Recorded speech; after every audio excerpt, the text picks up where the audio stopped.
Hello all, welcome to yet another live session of Narayana IAS Academy. As all of you know, this is Sureka Bhaskar presenting to you the daily news analysis, and as usual for today's discussion, we've picked up a number of articles from both the Hindu and the Indian Express, which becomes extremely important and relevant for the UPSC CSE examination. So as part of our ritual, let us actually start the discussion with a motivation quote. So what is the motivation for our life today? Is that you can do anything provided that you actually have the passion for it, you have the dedication or the drive for it, along with it enough focus as well as sufficient support in order to achieve your aspirations and dreams.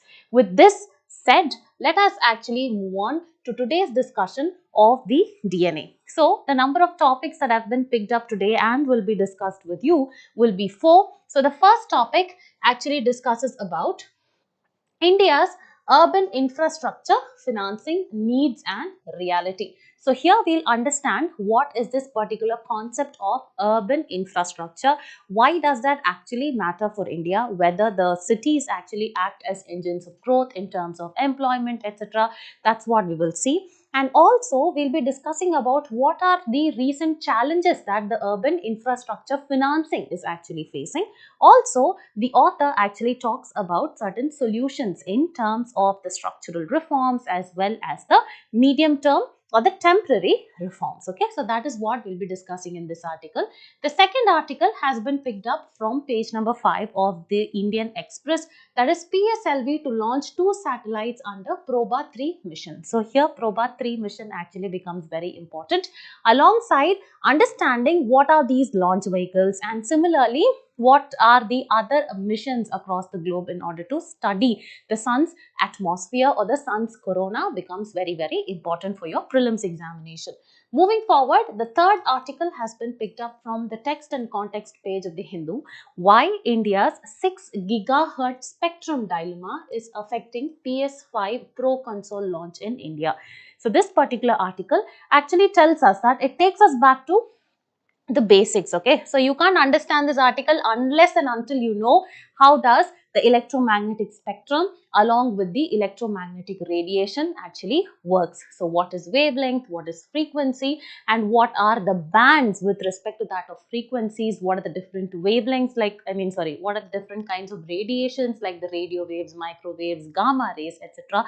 How is it actually of importance in our day-to-day life? All that we'll understand along with the working of the Wi-Fi technology. So this is very important, because Wi-Fi, how does it work, has actually been asked in your examination. Also Internet of Things as well as artificial intelligence and its applications and working has been asked in your prelims examination. So these day-to-day affairs are something that you have to know as a part of your routine. Okay, so that is why UPSC actually focuses or stresses on these kind of topics. So this becomes very important. And finally, we'll move on to the last topic, climate deal, a mere illusion, says India.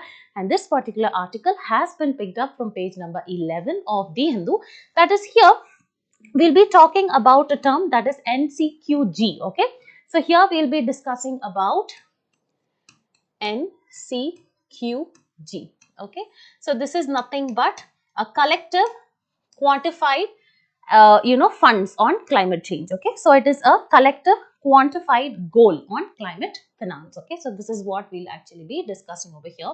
So with no further delay, let's move on to our first article, that is India's urban infrastructure financing needs as well as reality. So here we'll be discussing about how is India's urban infrastructure financed, and this actually forms a very important part of urbanization. So this can be under governance as well. So infrastructure basically comes under economy as well as society, that is urbanization. Then the urban local bodies and what is its share to contribute to this particular the urban infrastructure becomes very important. And on top of it, this particular topic is actually, it can be mapped to your syllabus under GS paper 1, urbanization, their problems and their remedies, GS paper 2, devolution of powers and finances up to the local levels as well as challenges. Okay, Now, moving forward, let us actually see there has been a previous year question in the year 2013 with respect to that of the various social problems which originated out of the speedy process of urbanization in India. How unsustainably India is actually becoming an urban jungle or the concrete jungle. Whether the urbanization or the population in the urban areas is actually going to increase, and whether that is going to cause a lot of stress on the available resources, all that we'll actually be discussing in this particular article. So moving forward, let us actually see why this particular topic has been in news. We know that India's urban population is actually going to be double. Okay, so currently it is nothing but it is 400 million, and it is expected to grow to over 800 million in the next 3 decades. Okay, so almost by 2050 the urban population is going to be around 800 million.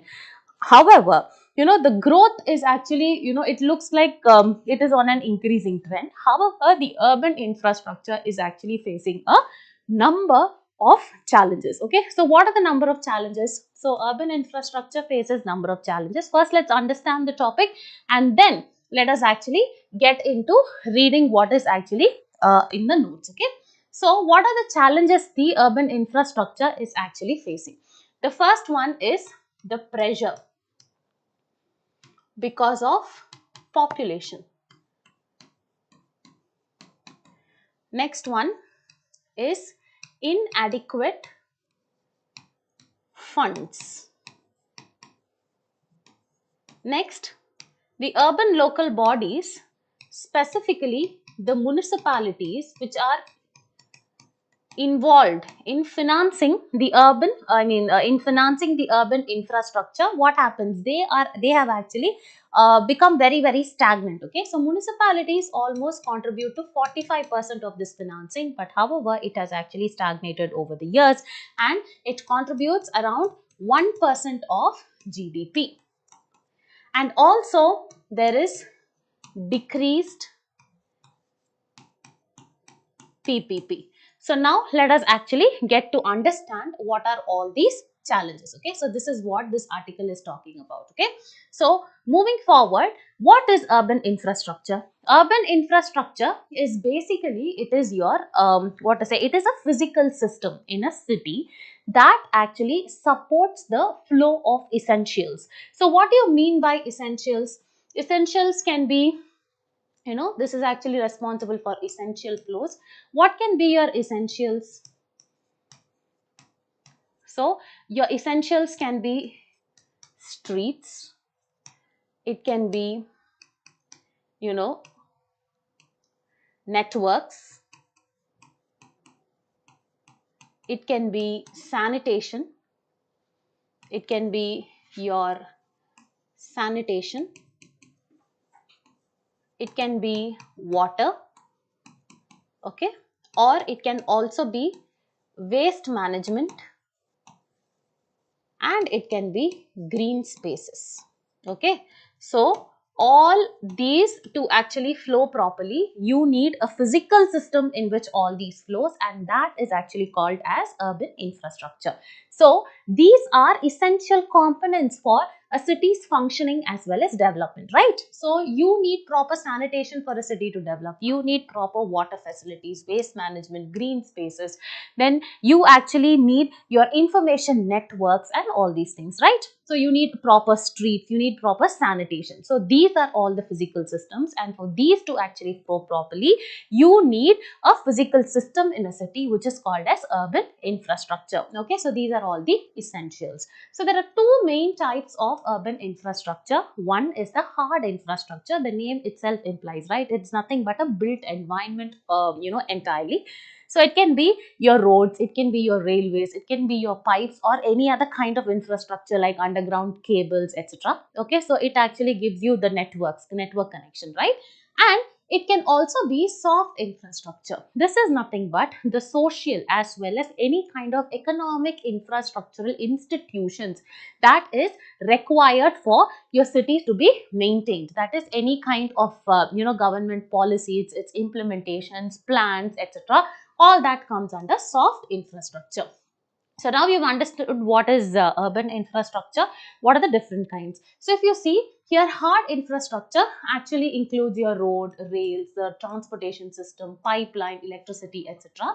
Whereas your soft infrastructure involves your social, cultural, economic, it also involves your environmental, the education, technology, the digital connection and the connectedness, interconnectedness we have, all that is your soft infrastructure. So having understood what is urban infrastructure and how it is actually divided, now we need to know why is urban infrastructure very crucial for India's growth.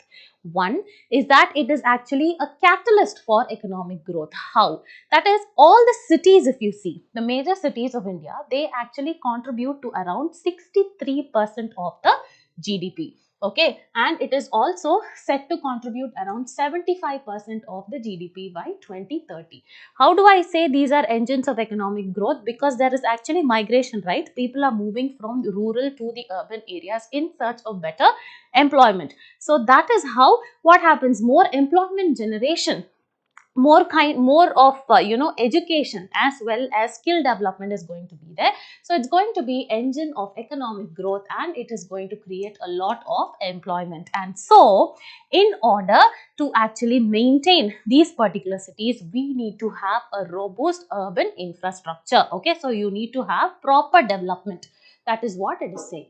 The second one, why is urban infrastructure crucial? Because India has actually committed to one of the sustainable development goals, especially if you see goal 11. This actually talks about sustainable cities, right, and communities. So here the cities actually give, that is, if you see the urban infrastructure, it gives you proper access to clean water. It can be waste management also. It can be housing, transport, etc. So that is why urban infrastructure is required for us to achieve our SDG. Next one, urban infrastructure is required because it enables India to achieve its goal of ease of doing business. That is, it increases India's global competitiveness, and this actually is done by attracting foreign investments. Okay, so this environment for doing sustainable business, this is actually increased. So what happens, more number of investments or much of investments actually flow into India. So this is the first reason. Next one, if you see, how is urban infrastructure financed in India? So first you understood what is urban infrastructure. We saw different types of urban infrastructure. Why is urban infrastructure and its maintenance important in India? We saw because there are a number of reasons, like in order to make India to be globally competitive, to be a global competitive market. Next one, it's going to be, cities are going to be engines of growth. Next, it is actually helping us to achieve the SDG, etc. Now moving forward, how is it financed in India becomes very important. So if you see this particular graph, you can see that 24% of the finances come from the center, and followed by that we have 48% by the states. Okay, so cumulatively this contributes around 74 to 75%. The remaining 15%, you see, these are the ULB's own surplus. Okay, own surplus is, for example, municipalities actually collect the property tax. Okay, so any kind of revenue, whatever revenue comes and whatever expenditure you do, apart from that, whatever you save is actually called as the own surplus that the urban local bodies actually have. And next, 13% is, out of this 13%, you have 5%, that is 3% here and 2% here. This is the private investment. Okay, and then you have 8% of this particular 13% is by the financial institutions. Okay, so this is how urban infrastructure is financed in India. If you see, you have central and the state governments finance over 75%, we saw there, and then you have ULBs which contribute over 15% of their own surplus, we saw that also. Then we saw private commercial financing, that plays a very minor role, and as of now, if you see, only 5% of urban infrastructure investments are coming from the private sector, that is this 3% and this 2%. Okay, so this is the structure of how the urban infrastructure is actually financed in India. Now moving forward, having looked at all these significance of urban infrastructures and how it is actually important, now we need to know what are the challenges that face the urban infrastructure development. First is the financing gaps. Okay, So it is actually seen that there is a World Bank report. This has actually estimated that India needs almost 70 lakh crores for the upliftment or maintenance of its urban infrastructure by 2036. However, if you see, there will be a huge disparity with the amount of investment that is required today versus the current investment. Okay, if you see, current investment is only 1.3 lakh crore, whereas the amount which is actually required annually is 4.6 lakh crores. So you can see the gap over here. Next one, there are stagnant municipal finances. Okay, so municipal revenues have actually been stagnated at around 1% of the GDP since 2022.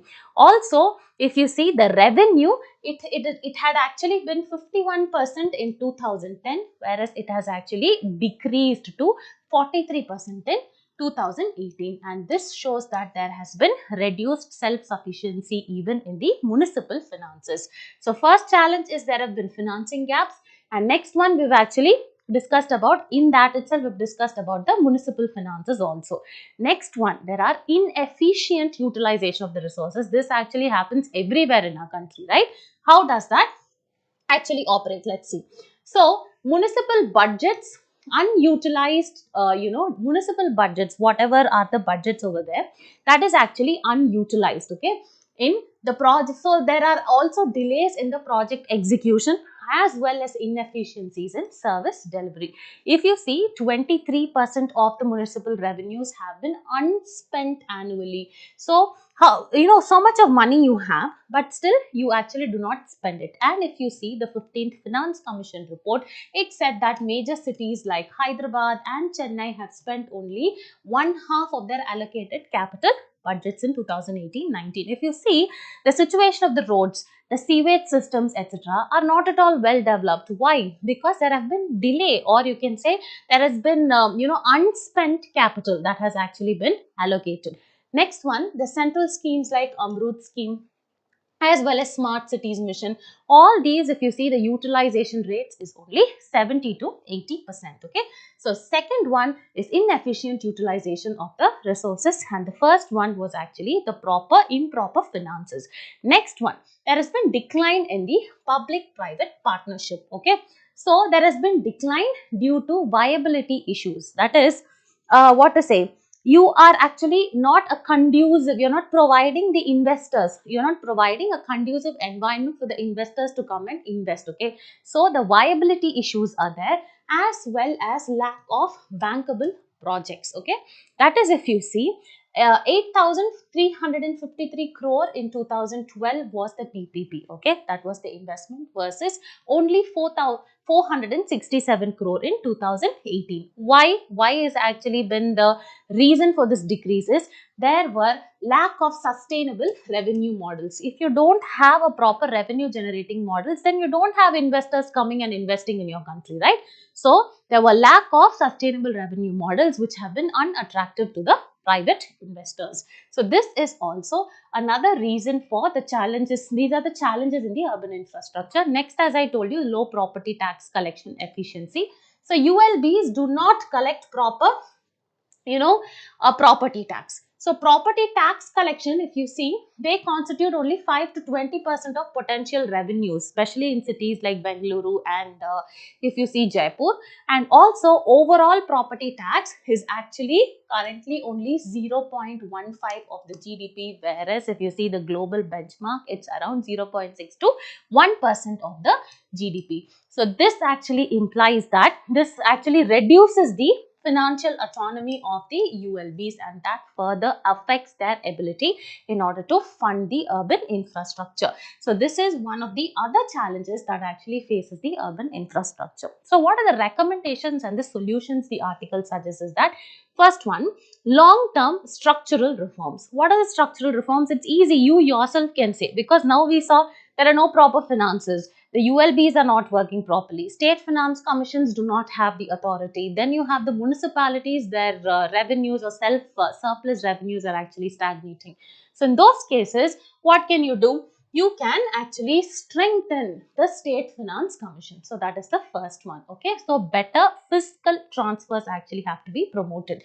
Next one, enhance the municipal autonomy. You have to give more financial as well as administrative autonomy to the municipalities, and also mobilize the private capital so that this actually, it actually plugs the gap of urban infrastructure projects. So this is the long-term structural reforms. Whereas if you see medium-term measures, first you need to develop a project pipeline. That is, these many well-structured projects will be out annually, and that is when you will actually keep the investments actually flowing regularly, and you can provide a proper revenue generating model as well. Next one, decoupling the project preparation. That is, before asking for finance of a particular project, you need to make sure that that particular project is actually viable in all terms, that is economic, financial, environment, etc. So you need to see that the projects are planned for financial, social and environmental sustainability before financial assistance is sought. Next one, leveraging the digital infrastructure. We actually know, right, that is because of the Digital India initiative, we have a lot of digital literacy and digital interconnectedness dependency that is actually increasing. This is the place where the digital public infrastructure has to be used. Okay, so these are elements like, for example, you have your Aadhaar. Okay, this is nothing but your digital ID card, and also we have other digital infrastructures like the Aadhaar, etc.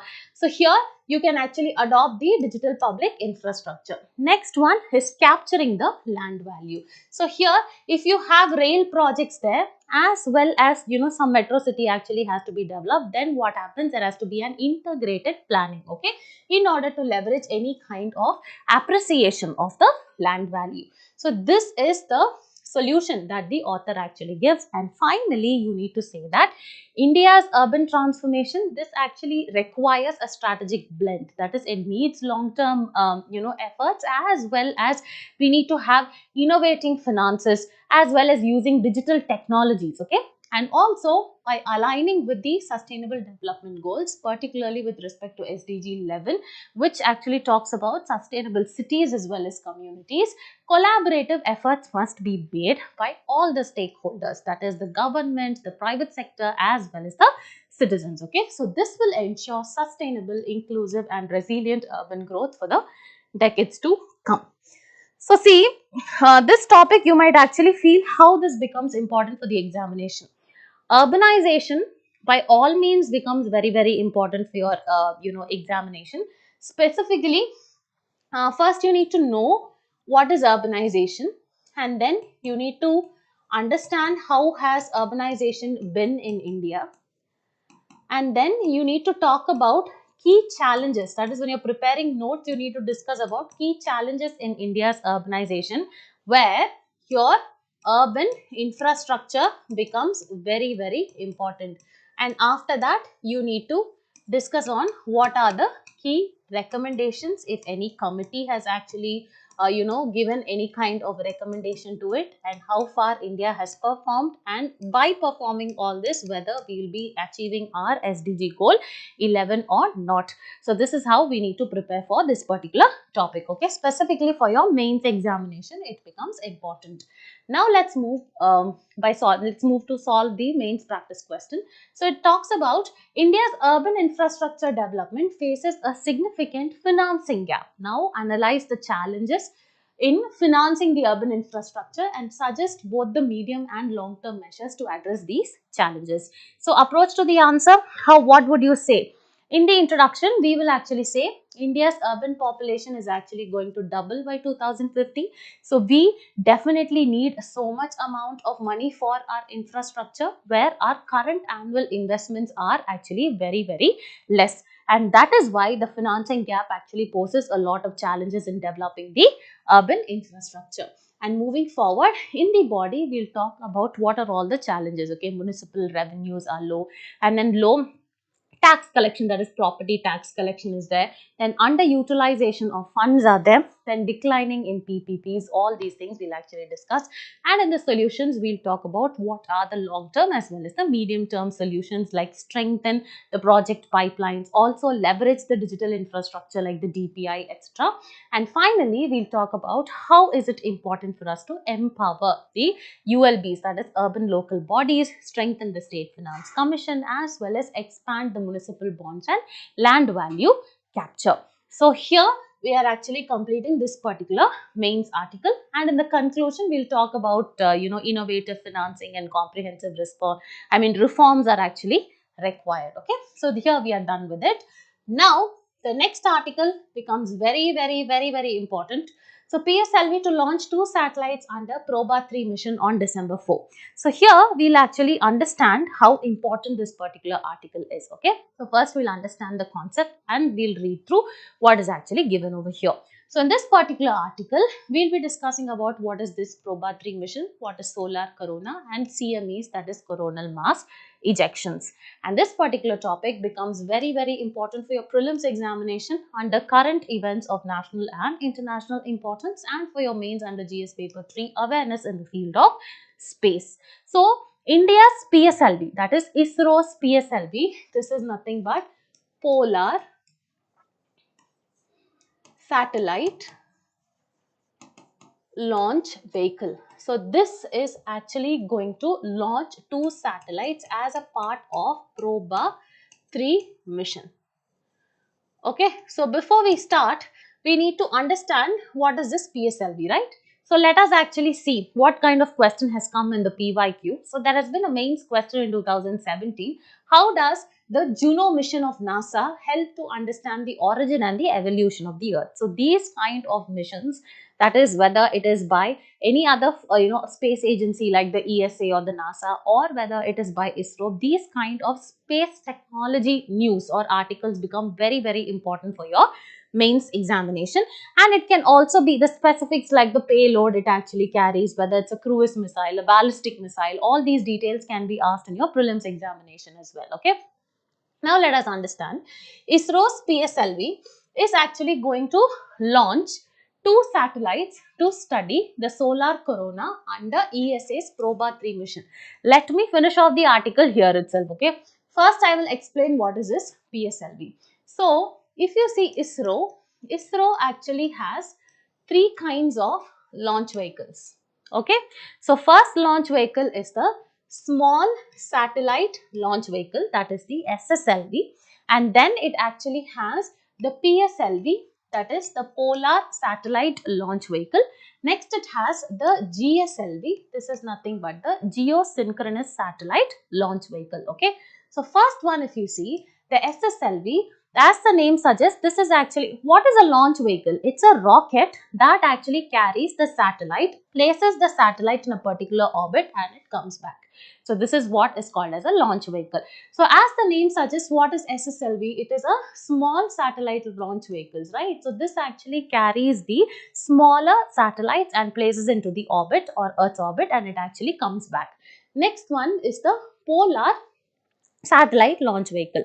This is nothing but it is an upgradation or a higher range of the launch vehicle, and this has actually been one of the most successful, okay, because the number of launch failures has actually been almost nil or minimum. So in that term, the PSLV is actually the most successful over here. So this actually launches the satellites into the Earth orbits. Okay, what are the different types of Earth orbits? It can either be launched to the polar sun synchronous orbit, or it can be launched to the low Earth orbit, or it can be launched to the geostationary transfer orbit, okay, or the GTO.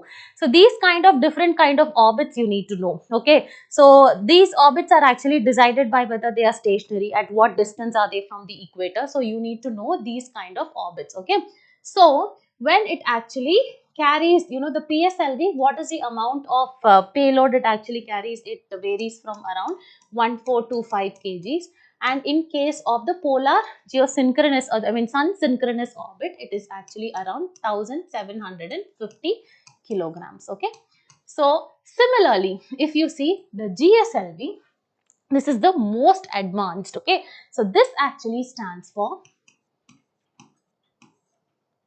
geosynchronous satellite launch vehicle.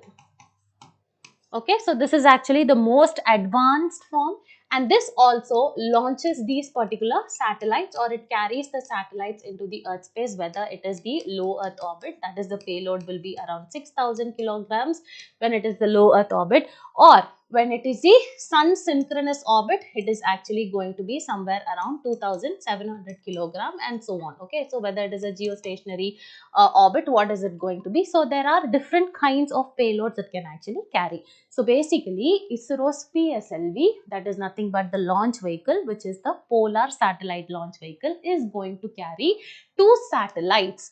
Okay, and it is actually going to place in one of the Earth's orbits in order to study. What is the purpose? Satellites go to the space to study something, right? In this case, it is actually the solar corona. Okay, so what do you mean by corona? For example, you actually take this is the sun. Okay, so if this is the sun, here the visible part of the sun is actually called as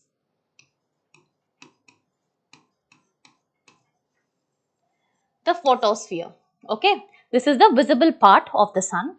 The next one, this is actually called as the chromosphere. Okay, so this actually has somewhere around 6,000 degrees. Here it will be around 6,000 to 22,000 degrees, I mean the temperature. And then the outermost part, so this is actually called as the sun's corona. Okay, this is the brightest portion, and usually if you see the earth, as you go deeper to the core and everything, what happens is that the temperature increases, but in the sun the outermost layer is actually the hottest, that is the corona is the hottest, where the temperatures can be even 1 billion degrees. Okay, so this is what is the corona. So this particular PSLV is carrying the satellites in order to study the sun's corona under ESA's Proba 3. What is ESA? Just like our ISRO, just like NASA, we have ESA, that is the European Space Agency Proba 3 mission. Okay, so this is what is this article about. Now moving forward, let us see what is the specification of Proba 3. See, Proba 3 is actually highly specific in terms of the precision formation flying. As you can see over here, precision formation flying. So here itself, let me say, for example, this is the sun. There will be 2 satellites, okay? Satellite number 1 and this is going to be satellite number 2. So this satellite number 1 is called as the occulter spacecraft. Occulter spacecraft, and this is called as the coronagraph spacecraft. So this spacecraft actually carries the telescope, and this is nothing but a spherical shaped or a disc-like satellite. So what is called as the precision formation flying? Here what happens, this is actually sent, that is these 2 satellites are actually sent in a rocket system, that is PSLV, and that will be released into the orbit. Okay, now what happens, these both systems will actually be parallel to each other. For example, see, they are going to be parallel to each other at a distance of around 150 kilometers. Okay, so they are actually going to be at a distance from each other. Okay, so this is, if you see over here, there is actually going to be a space that is 150. The distance going to be is 150. So what is actually the what to say, the major objective of this is, this will actually block the majority of the sun's rays, and this will, that is the occulter spacecraft is actually going to block the sun's rays that is actually coming on it, and it is going to cast its shadow on the telescope of the coronagraph what to say, spacecraft. Okay, so this is what it is. So if you see, the 2 satellites can fly in precise coordination with each other and create an artificial eclipse, that is, one is going to entirely cover the sun's radiation and cast a shadow on the telescope of the coronagraph spacecraft. So coronagraph spacecraft telescope to observe the solar corona. When it is actually blocked, what happens? It will not be too bright for the coronagraph telescope to observe and study the coronal ejections of the sun. So what happens is that, for a long period of time, it can actually stay stable and it can study the sun. So occulter spacecraft, this shaped satellite to block the direct sunlight. Okay, so if you actually see in this particular diagram, you can actually see this is the occulter and this is actually going to be your coronagraph. Okay, so moving forward, so as I told you, these two bodies are actually going to be at a distance of 150 meters. I think previously I've told you 150 kilometers by slip of the tongue. It's going to be 150 meters because it's going to be very close. So you can actually see here, right? So this is your occulter and this is going to be your coronagraph. And the distance is going to be around 150 meters. This is actually going to block majority of the direct sun rays.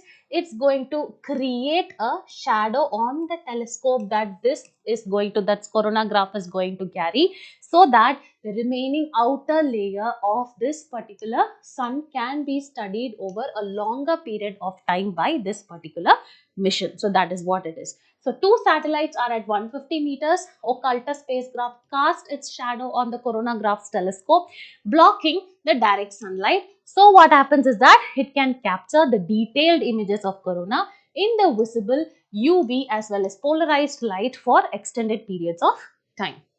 So similar, India also has, it has a mission, right? Aditya L1 mission is actually the name of India's solar mission.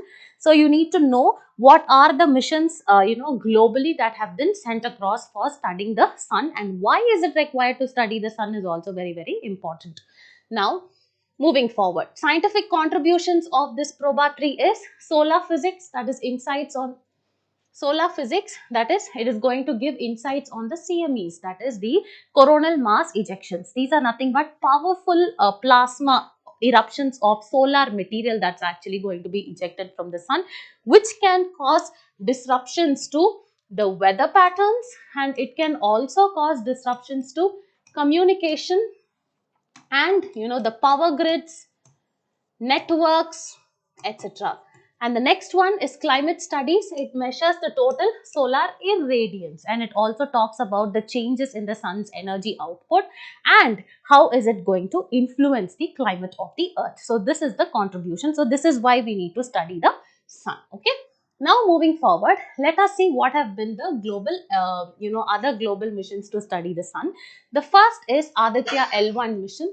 And this has actually been, this was launched in the year 2023. Okay, this was India's first space mission in order to study the corona and the magnetic storms. Okay, so again Aditya L1 becomes very, very important because here you know that it has been launched into the Lagrangian point 1. So you need to know what is a Lagrangian point. Okay, so for example, if this is the sun and this is the earth, okay, so between these two bodies, which actually has huge gravitational forces, between these bodies, what happens at particular points, there will be this gravitational forces will be stable, so that the satellites which are actually placed at this points will not tremble and fall down, and also it will require only minimalistic fuel consumption at those points. So if you see, there are actually 5 Lagrangian points L1 to L5 between the sun and the earth, and whereas the Aditya L1 mission is at L1.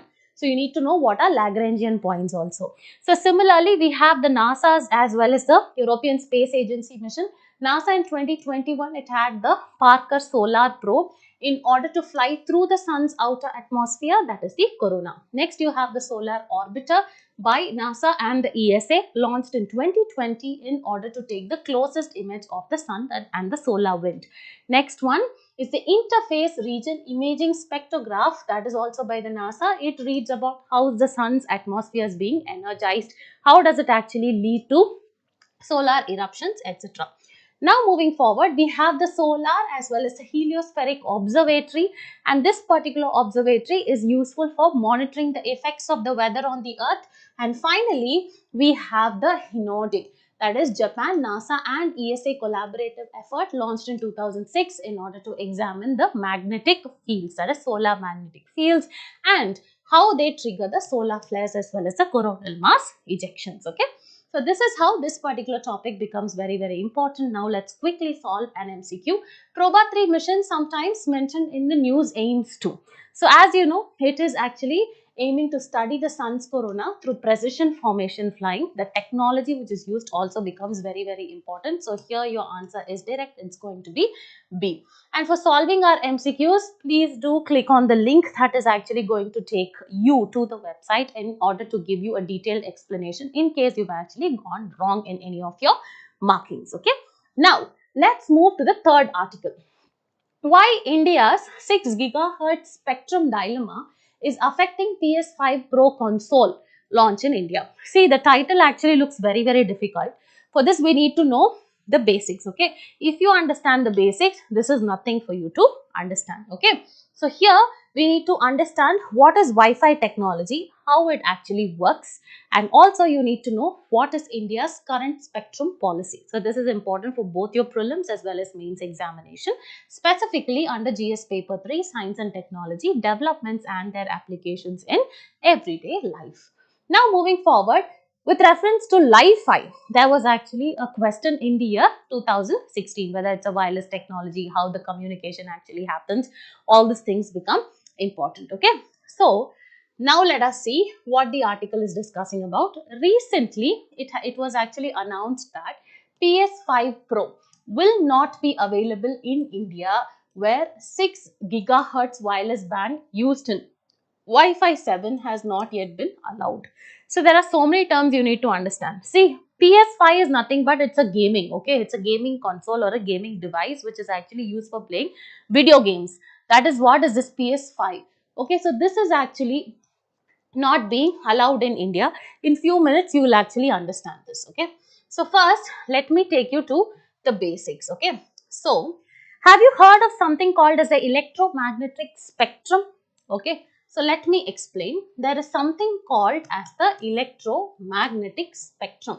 This electromagnetic spectrum actually consists of a range of electromagnetic radiations, okay? So, this consists of range of electromagnetic radiation. Please pay attention. After this, you will understand everything in the future. Whichever is talking about frequency or the wavelength bands, everything will be on fingertips for you. Okay. So, electromagnetic spectrum is going to consist of a range of electromagnetic radiations. What are these radiations? It can be radio waves, it can be microwaves, it can be X-rays, it can be gamma rays, and it can be the UV rays, it can be IR rays, etc. Okay, so all these things are actually the part of electromagnetic spectrum. These are the range of electromagnetic radiations. How are these radiations categorized? They are categorized based on the wavelength. Wavelength is nothing but if this is the wave, the distance between two peaks is called as the wavelength and it is marked as lambda. And if you see, it is next characterization, it is by the frequency. Frequency is nothing but it is characterized by this nu. This actually stands for frequency. That is nothing but the number of peaks that actually passes through a point per second. That is actually called. So, number of peaks that passes through a point per second is called as frequency. So, that is actually represented as nu. And what is the relationship between this lambda and nu? It is inversely proportional. It is inversely proportional. Do you understand? That is, if the wavelength is more, the frequency is going to be less. If the frequency is actually going to be more, then the wavelength is going to be less. Okay. So, here as the lambda, when the wavelength is increased, what happens? The frequency decreases, and if the wavelength decreases, the frequency increases. Okay. So, this is what it is. So, electromagnetic spectrum has a range of electromagnetic radiation and each radiation has its own wavelength and it's characterized, okay, in the spectrum by means of the wavelength as well as the frequency. The relationship between this I have actually told you. And here the wavelength is actually measured as centimeters, nanometers, etc. Whereas this is actually measured as hertz. Okay. Now let's see, if this is the electromagnetic spectrum, here there will be radio waves, then you have microwaves, and then you have so many things, and then you have the gamma radiation. So if you see the wavelength, here the wavelength will actually be more, and as you actually go here, what happens is that the wavelength is going to be very, very less. Okay. So when the wavelength is less, the frequency is going to be more. So the strongest is going to be the gamma rays in terms of frequency. So till here you've actually understood. And so this is the radio wave, this is the microwave, and so on you will actually have. Okay. So if you see this radio wave, inside the zone of radio wave, let us actually, elaborate it. Let's make it more elaborate. So I told you, for example, if we actually consider only the radio wave. So if you consider this particular section, which is having only radio wave, this is further divided into different bands, okay, based on the frequency. For example, 1 gigahertz, then this to this is actually 2.5 gigahertz, and then 3 gigahertz, and then you have 6 gigahertz, and so on. And in this gigahertz, that is the frequency bands, what happens is that your Wi-Fi operates. Do you understand? So the Wi-Fi's are actually of different types, okay. The ones that we actually use for our homes, etc., they can be Wi-Fi 1, okay, which can operate around which can operate between 2.5 hertz and 5 hertz. Do you understand? So it can be, it can cover a smaller area, it can cover a larger area, but the speed is going to be very, very less, okay. However, if you see what happens for satellite communication, what the ISRO uses and all, no, that actually uses this 6 hertz band. So that is what they are saying. In order to actually launch this PS5 Pro in India, we want the 6 hertz band is what they are saying. But it is actually not allowed. Why? The 6 hertz currently is actually used by ISRO. And it has also been wanting to be used by the network companies, like you have the Airtel as well as the Jio. And also what happens is that the tech companies or the tech giants like Meta as well as the Google, they are also wanting to use it, okay. So that is why India is actually not in a position for releasing its Wi-Fi in the 6 band, okay. So this is very, very simple. For this you need to know what is the electromagnetic spectrum, what are electromagnetic radiation, how are they categorized, what are the different wavelength bands, the frequency bands, and that is why these bands are called, you heard about, right, L band, then KU band, X band, S band. So all these bands are depending on the frequencies. Do you understand? Now, what is this Wi-Fi 7? No, Wi-Fi 7 has not yet been allowed because Wi-Fi 7 also works on this particular 6 hertz. Okay. So that is what it is. Now let us understand very quickly what this article has been talking about. This is the types of electromagnetic radiation. If you see, the wavelength is actually more here, and you have the radio waves, the microwaves, the infrared, visible light, ultraviolet in this one. And as it actually moves this side towards the right side of the spectrum, you have the smaller wavelengths over here. That means higher frequency. Okay, so gamma rays is actually having higher frequency, right? And also, if you see, this is the portion, that is this radio wave portion is where your Wi-Fi actually operates. Okay, so now moving forward, let us actually see in that zone itself, that is in the radio wave zone, there are different kinds of bands based on the frequencies, okay, and that is how Wi-Fi actually works. Now let us get into understanding what is Wi-Fi technology and how it actually works. Wi-Fi actually stands for wireless fidelity. So this actually acts as a highway.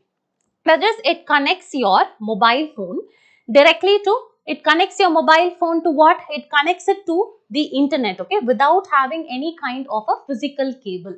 So that is what is your, Wi-Fi. Do you understand? It acts as a highway. So Wi-Fi fidelity uses these radio waves that in order to provide high speed internet access without any kind of physical cables, okay. So this is what is Wi-Fi, and they actually act in certain frequency bands, you know, right? And these frequency bands are operated by the government. Why? Because there has to be no kind of interruption in any kind of signal, okay? Because when ISRO is using the 6 gigahertz band, what happens is that if we use that for Wi-Fi, there will be signal interruptions because ISRO is utilizing for its space research, right? So that is what it is. The bands in which they operate are regulated by the government, and the commonly used Wi-Fi bands globally are 2.4. It covers a wide area, slower speeds. It's also 5 gigahertz, faster speed, smaller coverage, and 6 gigahertz lightning speed may you have your internet, okay, for better connectivity for latest technologies, okay. Now moving forward, if you see Wi-Fi 1 to Wi-Fi 5, they actually use somewhere between 2.4 and 5 gigahertz. So this is your division, right? Frequency bands. You have 1 gigahertz, 2, 2.5, 3, then 5, 6, 7 like this. So Wi-Fi 1 to Wi-Fi, this one, they actually use between this one. So this is Wi-Fi 1 to 5. Then if you see Wi-Fi 6, this was introduced in 2020. This actually uses 2.5 and 5 simultaneously. Then Wi-Fi 6E introduced in 2021. This uses 6 gigahertz band, providing more lanes for data traffic. And Wi-Fi 7, this is actually going to be the latest. This is built on this 6 gigahertz band to deliver around speeds of 9.6 Gbps. Okay, and this speed, this is going to be used in the virtual reality systems, the smart homes, then the gaming consoles or the gaming devices, etc. It's going to be used. Now let us see India's current spectrum policy. So if you see the 6 gigahertz band, it is used only for the satellite communications by ISRO. I told you, right? And it is not available for Wi-Fi because it should not cause any kind of interference, and also it has been demanded by the telecom operators like the Jio and Airtel in order to enhance their 6G as well as the 5G mobile networks, and also the tech companies like Google and Meta are wanting it. Okay. And what are the other countries which are doing it? We have countries like UK, US and Australia, because UK and US have totally provided the 6 gigahertz band for Wi-Fi, and Australia, they've actually divided it. Okay, they said a part of the band can be utilized by Wi-Fi and a part of it for satellite communication, whereas China, like India, has not made it available yet to the Wi-Fi.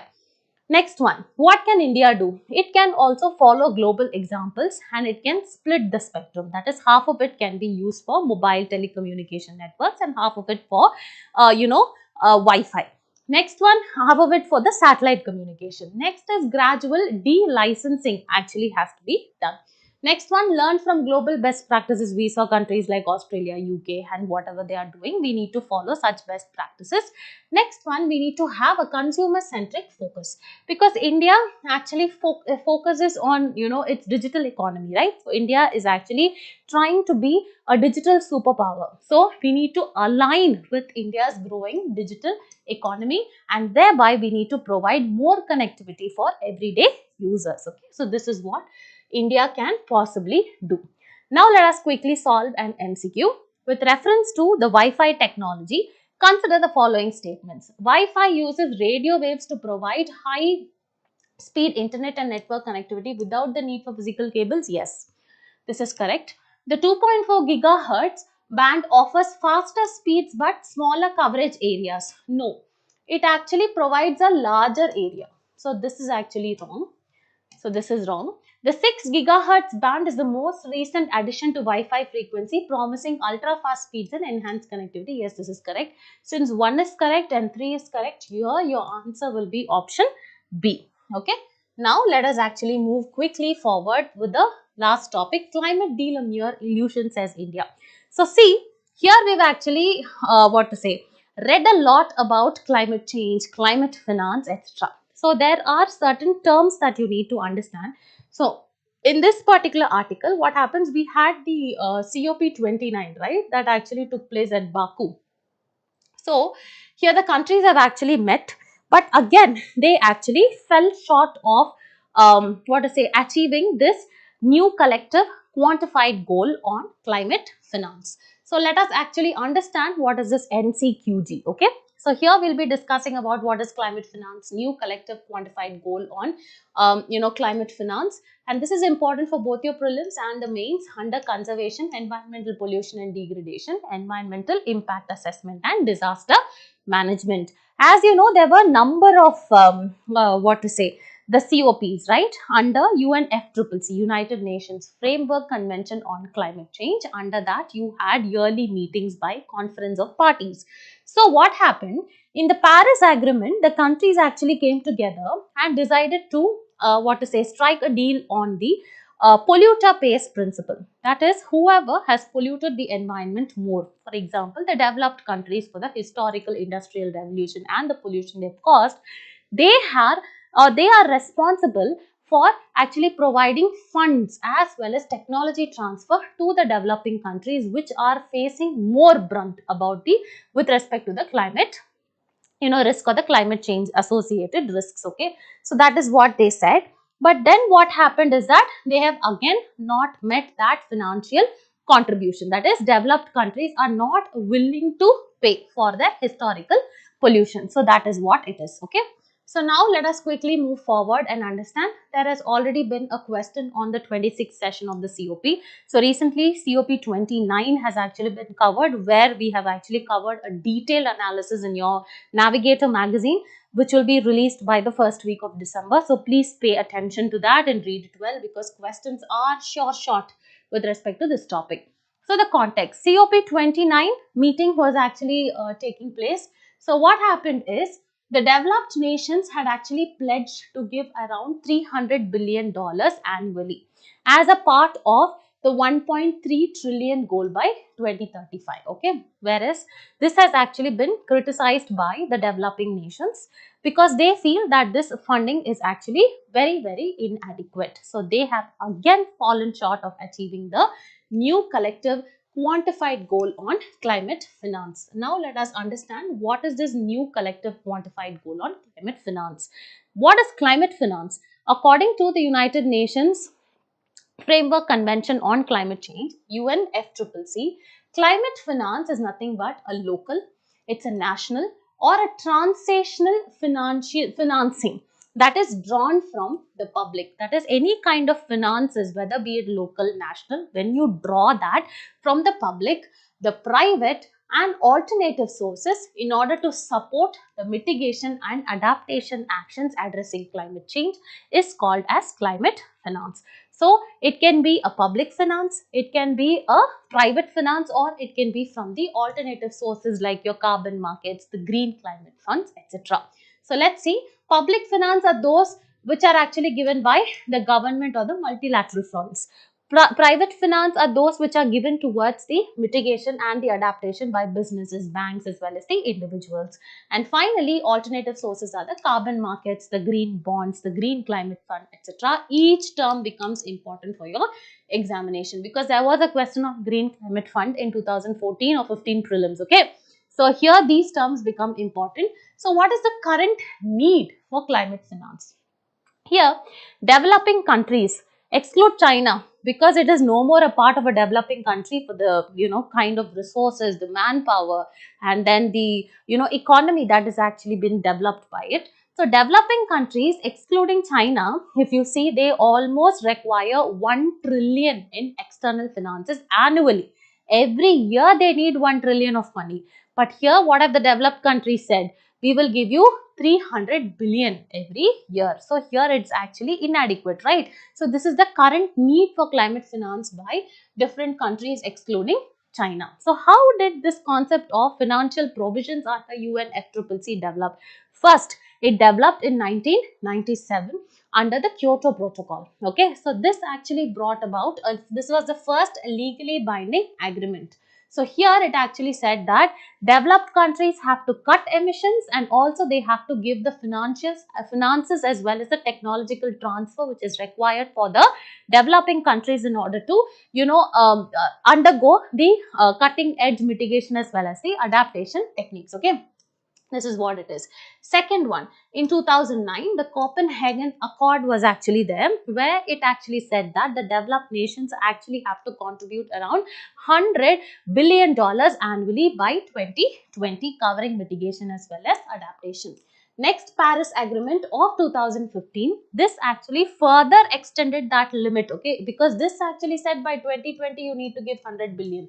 This further expanded or extended that beyond 2020 also, and established something called as the Green Climate Fund in order to support the developing nations. So this is how this particular financing as a topic for mitigation and adaptation actually started. Okay, now let's see what is this new collective quantified goal. This is actually specifically a framework under the Paris Agreement to update the financial commitments, because earlier in Copenhagen 2009 it was set as 100 billion annual goal, and This was to address the supporting financial needs for climate change. This actually supports the developing nations, okay. This helps them from transitioning from the fossil fuels, reducing the emissions and adapting to climate change, and the target was actually 1.3 annually by 2035. Okay, so this was it.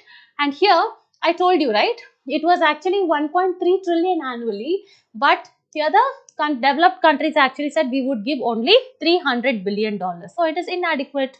Also, the 2035 target for full mobilization, it actually has 10 more years, right? So now the countries are facing urgent needs for adaptation and mitigation. So they feel that this target of 2035 is too distant for urgent needs. Next, there are also equity disputes because the polluter pay principle is not followed by the developed nations. Also, failure to meet the past commitments, okay, that is 100 billion goal, it actually eroded the trust when that was actually not followed. And finally, there is lack of clear implementation as well as the accountability mechanisms, okay. So this is what it is. It's very important to understand these particular terms like the green climate fund, the carbon markets, and how it actually helps in environment. So these kind of terms are being asked, okay. See, if you see UPSC, they are actually not asking any kind of rocket science. They are just asking you the terms that you need to understand, that you come across in your day-to-day life. Take it your Wi-Fi, take it your green climate fund, take your, for example, take your new collective quantified goal. All these becomes very, very important. Once you understand it, it should actually not evaporate from your minds. And having said that, let's actually solve this particular question. With reference to climate finance, consider the following. The NCQG aims to mobilize 1.3 trillion annually by 2035 and replace the 100 billion annual goal under the Paris Agreement. Is this right or wrong? You need to answer in the comment section. Then the Paris Agreement established the Green Climate Fund to assist developed countries in reducing emissions and adapting in climate change. This also you should be knowing because recently we actually discussed about it. So with respect to this, which of the following are correct? Okay, so please paste your answer in the below comment section. So with this, we are actually wrapping up with our daily news analysis session. I actually hope that you guys have enjoyed this particular session. So for more live updates and better understanding of very, very important topics, please do like, share and subscribe to Narayana IAS Academy YouTube channel. So until next time, thank you, bye and take care.